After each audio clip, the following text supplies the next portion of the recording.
Assalamualaikum warahmatullahi wabarakatuh dan apa khabar semua? Saya Faridatul Zakiah binti Muhammad Fadli akan menerangkan tentang isu semasa keterampilan pendidik dan juga keupayaan dalam proses perkembangan PDP kanak-kanak. Saya akan menerangkan tentang peranan pendidik dalam proses perkembangan PDP kanak-kanak. Sebagai seorang pendidik, kita perlulah ada rasa sifat tanggungjawab dan juga sifat untuk menarik perhatian kanak-kanak di dalam kelas supaya mereka menjadi minat dan juga tertarik untuk belajar lebih lagi di dalam kelas. Suasana dan keadaan persekitaran sewaktu pengajaran dan pembelajaran merupakan elemen yang penting dan juga sangat memberi banyak kesan kepada seorang pendidik, seorang guru dan juga kepada kanak-kanak. Bilik darjah ini sebenarnya dianggap sebagai lokasi penting untuk kita sebagai seorang pendidik melakukan pembelajaran PDP dan juga ia diwujudkan bagi tujuan keselesaan mereka untuk belajar. Sebenarnya, aktiviti yang dijalankan di dalam bilik darjah hanya bergantung kepada interaksi dan juga aktiviti yang disediakan oleh guru-guru. Jadi, keadaan bilik darjah yang kondusif akan menimbulkan rasa dihargai dalam kalangan anak-anak murid. Penghargaan tersebut juga mampu memotivasikan diri mereka agar sentiasa mengikut proses PDP. Kajian telah mendapati bahawa guru yang menjadikan pengurusan bilik darjah sebagai proses mewujudkan dan mengekalkan keberkesanan persekitaran pembelajaran akan cenderung untuk berjaya berbanding dengan guru yang menekankan tugas sebagai guru disiplin dan juga pentadbir semata-mata. Menurut Shippen, pada 2008, seorang guru yang mempunyai kepimpinan yang berkesan memiliki tujuan ciri kepimpinan iaitu boleh membentuk dan juga menyampaikan visi yang jelas di dalam bilik darjah, mempunyai kebolehan memimpin dan fleksibel serta keterbukaan, berkebolehan untuk memimpin dan menjadi contoh serta teladan kepada anak-anak muridnya, bijak dan juga cekap membuat keputusan yang memberikan kebaikan kepada murid dengan tidak menjejaskan kepentingan organisasi. Mengikis sifat mementingkan diri sendiri, sebaliknya mengutamakan kepentingan dan juga kebajikan kepada anak-anak murid. Sebenarnya, guru perlu memulakan langkah awal iaitu mempersiapkan segala perancangan untuk dibawa semasa sesi pembelajaran dan juga persiapan itu perlulah dilakukan awal agar sempurna dan mampu mencapai objektif.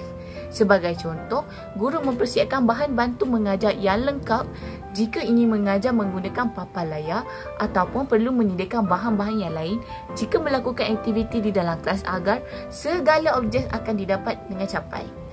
Antara peranan guru sebagai seorang pendidik yang menguruskan bilik darjah adalah mendapatkan kerjasama daripada murid, menguruskan persekitaran bilik darjah, guru sebagai role model, memastikan rutin bilik darjah berjalan dengan baik dan mewujudkan hubungan interpersonal yang baik antara guru dengan anak murid. Seterusnya, peranan guru sebagai seorang pengurus bilik darjah yang utama adalah dalam mendapatkan kerjasama daripada anak murid. Kerjasama sebenarnya amat penting dan diharapkan agar segala dirancang dapat terlaksana dengan baik. Ini disebabkan tanpa kerjasama anak murid, sesuatu perubahan yang dirancang dari guru tidak akan terlaksana. Oleh itu, guru seharusnya berusaha mendapatkan kepercayaan anak murid agar mereka sudi untuk memberikan kerjasama semasa berada di dalam bilik darjah.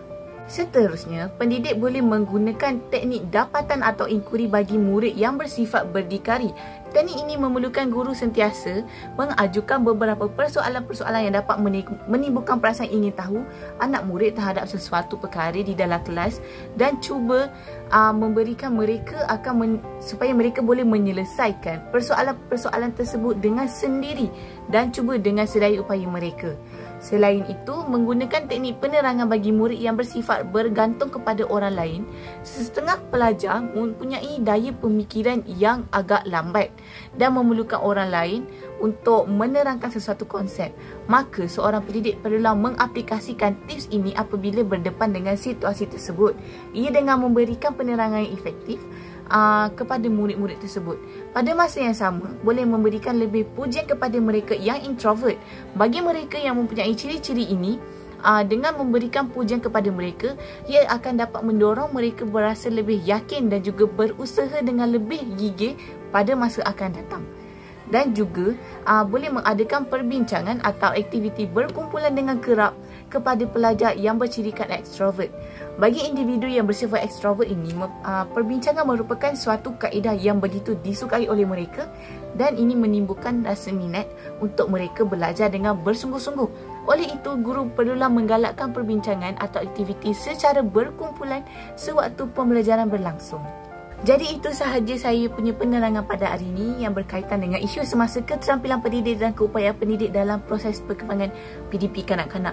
Semoga ia dapat membantu anda sedikit sebanyak sebagai seorang pendidik dan semoga kita berjumpa di masa yang akan datang. Terima kasih kerana menonton.